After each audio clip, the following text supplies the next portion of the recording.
अमरावती शहर पोलिसांनी 2 महत्त्वाच्या कारवाया केल्या आहेत, ज्यामध्ये एका गंभीर गुन्ह्यातील फरार आरोपीला पकडण्यात आले, तसेच 2 ठिकाणी जुगार अड्ड्यांवर धाडी टाकण्यात आल्या। गुन्हे शाखेने NDPS ऍक्ट अंतर्गत 7 वर्षाची सश्रम कारावासाची शिक्षा लागलेल्या एका फरार आरोपीला ताब्यात घेतले आहे। आरोपीचे नाव सय्यद मेहंदी मिया सय्यद पीर, वय 23 वर्ष, राहणार जमील कॉलनी, अमरावती आहे। छत्तीसगड राज्यातील महासमुंद येथील विशेष न्यायालयाने त्याला 15 किलो गांजा बाळगल्याप्रकरणी दोषी ठरवले होते। न्यायालयात हजर न राहिल्याने त्याला फरार घोषित करण्यात आले होते। गुन्हे शाखेच्या पथकाने गुप्त माहिती आणि कसून शोध घेऊन आरोपीला 1 नोव्हेंबर 2025 रोजी जमील कॉलनी येथून ताब्यात घेतले आहे। पुढील कायदेशीर कारवाईसाठी त्याला महासमुंद छत्तीसगड येथील कारागृहात दाखल करण्यात येत आहे। ही कारवाई पोलीस आयुक्त अरविंद सावरिया यांच्या मार्गदर्शनाखाली गुन्हे शाखेचे पोलीस निरीक्षक संदीप चव्हाण यांच्या नेतृत्वात करण्यात आली। तसेच पोलीस दलाने शहरात 2 ठिकाणी जुगार खेळणाऱ्यांवर कारवाई केली।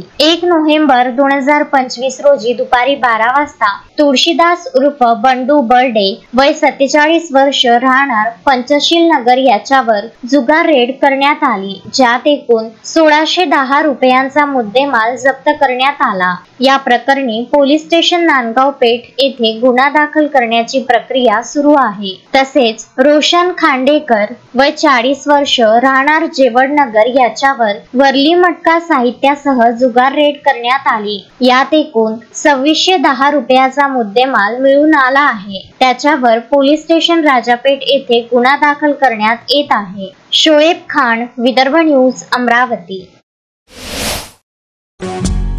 श्रद्धा फैमिली शॉपिंग में जाएंगे हम सभी, साड़ियों की नई डिजाइन देखो यहीं से लाएंगे। श्रद्धा फैमिली शॉपिंग में जाएंगे हम सभी, लेडीज जेंट्स बच्चों की हर फैशन लाएंगे सभी। फैशन के सफर में आप भी आगे ही आगे बढ़ते चलिए, क्योंकि बिजीलैंड का सबसे बड़ा आलीशान भव्य showroom Shraddha family shopping and mall, Busyland complex, Nandgaon Peth, Amravati.